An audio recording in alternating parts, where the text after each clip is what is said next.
சிறுகடிக்கு ஆசை இன்னைக்கான எபிசோட் விஜய் டிவியில் டெலிகாஸ்ட் ஆயிடுச்சு. இன்னைக்கு எபிசோடில் சுவாரஸ்யமாக என்னென்ன விஷயங்கள் நடந்துச்சு, இன்னைக்கு எபிசோடு எப்படி போச்சு அப்படின்னு சொல்லிட்டு ஒரு சின்ன ரிவ்யூ பார்க்கலாம். ரோஹிணி வித்யா கிட்ட நடந்த பிரச்சனையெல்லாம் சொல்கிறாங்க. அதுக்கு வித்யா கேட்குறாங்க, என்னடி இப்படிலாம் சொல்கிறியே, இப்போது முத்து எப்படி சும்மா இருப்பார், முத்து மேலே பழி போட்டிருக்கீங்களே அப்படின்னு கேட்குறாரு. முத்துக்கு பிரச்சனை எதுவுமே இல்லாததுனால தானே இப்படி பண்ணுறாரு, முத்துக்கு ஒரு பிரச்சனையை கொடுக்கலாம் அப்படின்னு சொல்லிட்டு ரோஹிணி யோசிக்கிறாங்க. வித்யா கிட்ட சொல்கிறாங்க, அத்தையோட பணத்தை மீனாவோட தம்பி திருடினதா சிட்டி சொன்னான்ல, அந்த வீடியோவை எப்படியாவது நீ எனக்கு எடுத்து அனுப்பிச்சிட்டுனா அவனுக்கு ஒரு பெரிய பிரச்சனையும் உண்டு பண்ணிடலாம். அதுக்கப்புறம் முத்துக்கு நம்ம பிரச்சனை பற்றி கண்ணில் தெரியாது, அவன் பிரச்சனையை சரி பண்ண தானே பார்ப்பான் அப்படின்ற மாதிரி ரோஹிணி யோசிக்கிறாங்க. ஆனால் முத்து அப்படிப்பட்ட ஆள் கிடையாது. அவரே ஏற்கனவே நிறைய பிரச்சனையை பார்த்துருக்கிறதுனால இப்போது மீனாவோட தம்பி தான் அந்த காசு திருடினாருன்னு தெரிஞ்சதுனாலும் அதை மீனாவே சரி பண்ணிடுவாங்க. மீனாவே அதை பார்த்து எல்லாமே சரி பண்ணிட்டு முத்து ஆனால் அந்த பிஏவையும் கண்டுபிடிச்சிருவாரு. அதெல்லாம் நமக்கு தெரியுது, ஆனால் அது இன்னும் ரோஹிணிக்கு புரியல. ரோஹிணி இன்னும் முட்டாள் மாதிரியே யோசிச்சுட்டு இருக்காங்க. நம்ம எப்படியாவது முத்துக்கு ஒரு பிரச்சனையை கொடுத்துட்டோம்னா நம்ம தப்பிச்சிடலாம் அப்படின்னு சொல்லிட்டு. ஆனால் தப்பிக்கிற அளவுக்கு சின்ன பிரச்சனையை ரோஹிணி பண்ணலை அப்படின்றது ரோஹிணிக்கும் தெரியல, வித்யாவுக்கும் தெரியல.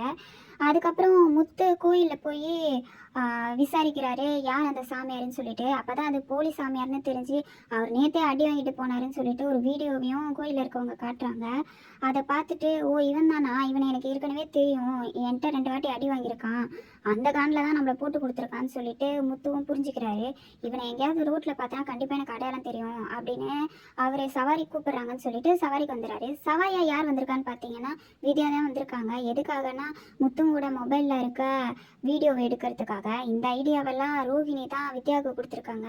ஏன்னா வித்யாவுக்கு இவ்வளோ கிரிமினலாக யோசிக்க தெரியாது. ஒரு சில இடத்துல அவங்க நியாயமாகவும் பேச தான் செய்வாங்க, ஆனால் இந்த அளவுக்கு அவங்களுக்கு யோசிக்க தெரியாது. வித்யாவும் ரோஹிணி பேச்சை கேட்டுக்கிட்டு முத்துவுக்கு சவாரியாக வந்துட்டு முத்துக்கிட்ட பேசிகிட்டே வராங்க. அப்போ முத்து தான் ஆக்சுவலாக விசாரிக்கிறாரு, ரோஹிணிக்கு நீங்கள் எப்படி ஃப்ரெண்டுன்னு. நான் சின்ன வயசுலேருந்தே ஃப்ரெண்டு அப்படின்னு சொல்லிட்டு வித்யா சொல்கிறாங்க.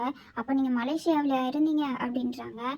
நான் ஏன் மலேசியாவுக்கு போகணும் அப்படின்னு வித்யா கேட்குறாரு. என்னங்க நீங்கள் ரோஹிணி மலேசியாவில் இருந்த பொண்ணு தானே அப்படின்னு. ஐயோ நம்ம முத்துவை மாட்டி விடலான்னு வந்தால் முத்து நம்மளை மாட்டி விட்டுருவார் போல இருக்கே அப்படின்ட்டு. இல்லை எங்கள் அப்பாவும் ரோஹிணி அப்பாவும் ஃப்ரெண்டு, அதனால தான் நாங்கள் ஃப்ரெண்டு அப்படின்னு சொல்லிட்டு வித்யா தப்பிச்சுக்கிறாங்க. இதெல்லாம் ஞாபகம் வச்சுக்கிற அளவுக்கா ரோஹிணி போய் சொல்லி வச்சுருக்காங்க. ஒரு பொய் 2 பொய்னா பரவாயில்ல, ரோஹிணி தான் ஊர்பட்ட போய் சொல்லி வச்சுருக்காங்கல்ல, அதில் எதுன்னு கண்டுபிடிச்சி வித்யா பார்த்து பேச முடியும். அதனால் வித்யா அடிக்கடி உளரவும் செய்கிறாங்க. முத்துக்கிட்ட மாட்டிக்க கூடாதுன்னு சொல்லிட்டு கொஞ்சம் ஜாக்கிரதையாக பேச ஆரம்பிக்கிறாங்க. அப்போது மொபைல் ஆஃப் ஆகிடுச்சிங்க அப்படின்னு சொல்லிட்டு முத்துக்கிட்ட மொபைல் வாங்கி பேசுகிறாங்க. முத்துவும் மொபைலை கொடுக்குறாரு. என்னங்க நீங்கள் ஃப்ரெண்டுக்கிட்ட பேசணும்னு சொல்கிறீங்க, ஆனால் இன்னும் பேசவே இல்லை, ரிங்காகிற சவுண்டு கூட கேட்கலையே அப்படின்னு சொல்லிட்டு கேட்குறாரு. இல்லைங்க நம்பர் மறந்துருச்சு அப்படின்னு சொல்லிட்டு வித்யா கால் பண்ணுறாங்க. வித்யாவும் அந்த வீடியோவை எடுத்து பார்த்துட்றாங்க. ஆனால் ரோஹிணிக்கு அனுப்புறதுக்குள்ளே ஒரு கால் வருது. யாருன்னு பார்த்தாக்கா மீனா. என் ஃபோன் தானேங்க ஃபோன் வருது, அது என்னோட ரிங்டோனுங்க, என் ஃபோனை கொடுங்கன்னு சொல்லிட்டு முத்து வாங்கி பேசுகிறாரு. பேசும்போது மீனா சொல்கிறாங்க, நான் சமைச்சு வச்சுருக்கேன், சிக்கன்லாம் செஞ்சு வச்சுருக்கேன் அப்படின்னு சொல்லிட்டு சொல்கிறாங்க. குழு வைக்கிறப்போ நான்வெஜ் சாப்பிடக்கூடாது, அதனால் இன்றைக்கி செஞ்சேன் அப்படின்னு சொல்லிட்டு முத்துவும் மீனாவும் பேசிக்கிறாங்க. அப்போ முத்து கோயிலுக்கு போய் விசாரித்ததையும் அந்த போலீஸ் சாமியார் மாட்டிக்கிட்டதையும் அதை பற்றி எல்லா விஷயத்தையும் அந்த யாருன்னு கண்டுபிடிச்சிட்டேன், நான் லெட்டர் கொடுத்தேன் அப்படின்னு சொல்லிட்டு எல்லா விஷயத்தையும் ஒரு மீனா கிட்ட சொல்கிறாங்க. இதெல்லாம் வித்யா கேட்டுட்டு ஷாக் ஆகுறாங்க. ஐயோ ரோஹிணி மாட்டிக்க போகிறா போல அப்படின்னு சொல்லிட்டு வித்யா யோசிக்கிறதுக்குள்ள வித்யா இறங்கணும்னு சொன்ன இடம் வந்துருச்சு. முத்துவும் வித்யாவை இறக்கி விட்டுறாங்க. ரோஹிணியும் வித்யாவோட கால்காக வெயிட் பண்ணிட்டு இருப்பாங்க. அப்போது வித்யா கால் பண்ணி நடந்த விஷயத்தெல்லாம் சொல்லும் போது, ஏண்டி உன்னால் ஒரு வீடியோ கூட எனக்கு அனுப்ப முடியாதா அப்படின்னு திட்டுவாங்க ரோஹிணி. சரி காலை கட் பண்ணும்போது, இல்லை இன்னொரு விஷயம் கேட்டுக்கோ, இந்த மாதிரி உன்னோட பிரச்சனை என்னன்னு முத்துவுக்கு தெரிய போகுது. ஏன்னா அவர் அந்த சாமியாரை கண்டுபிடிச்சிட்டாரு, அந்த சாமியார் யாருன்னு அவருக்கு நல்லாவே தெரியுது, அடையாளம் தெரியுது. நாளை பின்ன ரோட்டில் எங்கேயாவது பார்த்தாக்கா அவனை கண்டுபிடிச்சி ஒரு வழி பண்ண போகிறேன் அப்படின்னு சொல்லிட்டு மீனா கிட்ட முத்து சொல்லிட்டு இருந்தாரு. வேற என்ன விஷயம் ஏதாவது தெரியுமா அப்படின்னு ரோஹிணி கேட்குறாங்க. எனக்கு எதுவும் தெரியாது, அவர் சொன்னதை வரைக்கும் தான் நான் உங்ககிட்ட இப்போ சொல்லிக்கிட்டு இருக்கேன். ஏன்னா அவர் நேரில் வந்து பேசுகிறேன்னு சொன்னார், அதனால ஜாக்கிரதையாக இருந்துக்கோ. அதே மாதிரி முத்துவும் மீனாவும் என்ன பேசுகிறாங்கன்னு கவனிச்சுக்கோ, அப்போ தான் உனக்கு ஏதாவது ஐடியா கிடைக்குன்ற மாதிரி ரோஹிணிக்கு வித்யா எடுத்து சொல்கிறாங்க.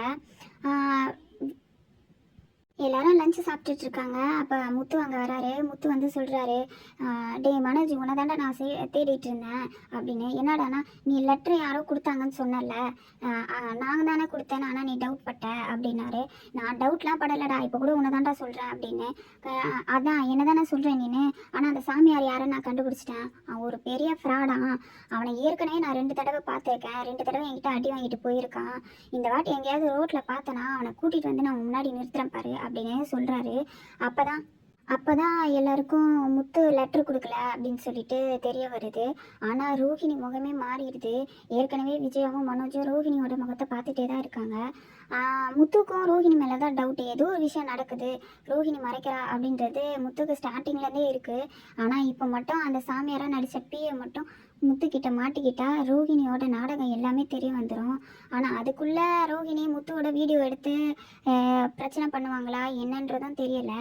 அதான் எப்படி பார்த்தாலும் சிறகடி காசை இன்னைக்கு சுவாரஸ்யமாக தான் முடிஞ்சிருக்கு. ஆனால் யார் மாட்ட போகிறான்னு தான் தெரியல. மீனாவோட தம்பியா இல்லை ரோஹிணியான்னு தெரியல. இனிமேல் வெயிட் பண்ணி தான் நம்ம பார்க்கணும்.